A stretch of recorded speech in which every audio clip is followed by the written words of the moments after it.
former advisor to President Clinton and Trump. He is Newsmax analyst Dick Morris. Dick, great to see you again. Hey, Grant, good to see you. Yeah, you're right in your description of Mayorkas. This guy is a piece of work. I was going to ask you if you know him from the Clinton days. Well, I don't know him personally, but yeah, we know of him. He was the head of ICE during the Clinton years, Deputy Secretary of Homeland Security, but basically the head of ICE. And he was in charge of the EB-5 program, which is a horrible program, where if you invest $500,000 in the United States, allegedly creating jobs, you can get a visa for it. And the Huawei, the Chinese company that is the embodiment of their intelligence system of spying on people, trying to build their spyware into everybody's 5G network, has been begging for a visa to get into the United States. And their vice president keeps applying, and we keep turning him down. Well, he decided to apply under the EB-5 program. And Tony Rodham, Hillary's brother, and he agreed that he would invest money in Green Tech Auto, which was owned by Terry McAuliffe. And Tony Rodham would be the broker of that investment. And in return, he would get an EB-5 visa.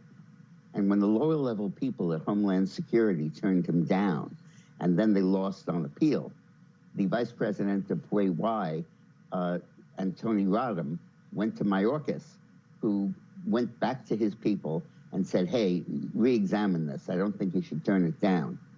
And the inspector general flagged it and said that he was guilty of a major conflict of interest in doing that. And that's just one of the things. Dick, the other is that there was another EB-5 application from a Las Vegas casino and hotel. And the guy who was bringing investors to that was a friend of Harry Reid's, Senate Majority Leader.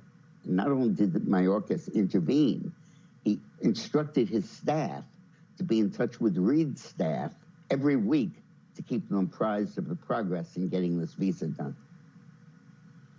Dick, you know what's amazing to me, because you start running down the names, McAuliffe, Reid, Rodham, all these clowns are all running together. It's going to be the same old thing for another 4 years if Biden does this again.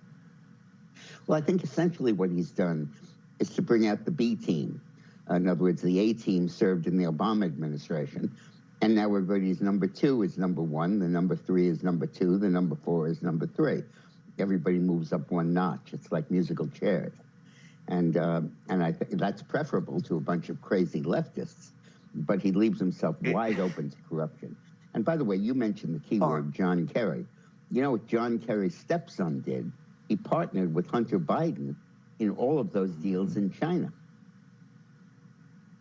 Yeah, and if I believe it was, I may be off on this, but I believe it was John Kerry's stepson who got so turned off by Hunter Biden and some of the dealings that he said, I'm out of this. In one of the emails I read, get me away from this guy. Well, turned off or scared off, but I think that he clearly was in business with Hunter and may well have profited in that same deal.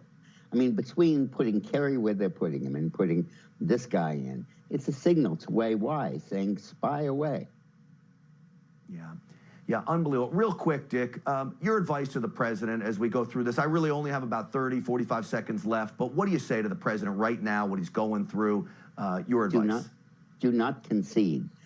Even if all the states certify electors against you, do not concede until the fat lady sings. And in this case, it's 9 fat lady Supreme Court justices. No intention, no slur on Amy Coney Barrett. But when the fat lady sings, he can concede. But we have yet to see a federal adjudication of this. And the election may be overturned based on equal protection, that a voter in Philadelphia who didn't sign the ballot got counted, and one in Harrisburg who didn't sign the ballot got tossed. And the circuit courts have not even heard that argument yet, much less ruled on it. Until they do, this election is not over.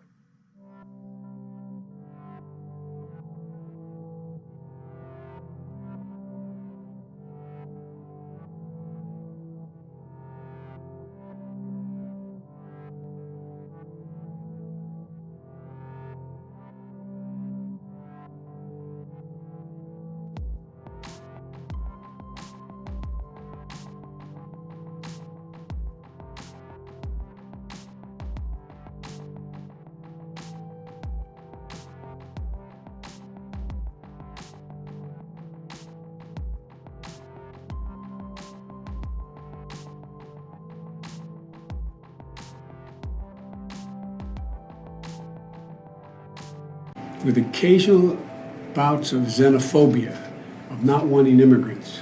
An unrelenting stream of immigration, non-stop.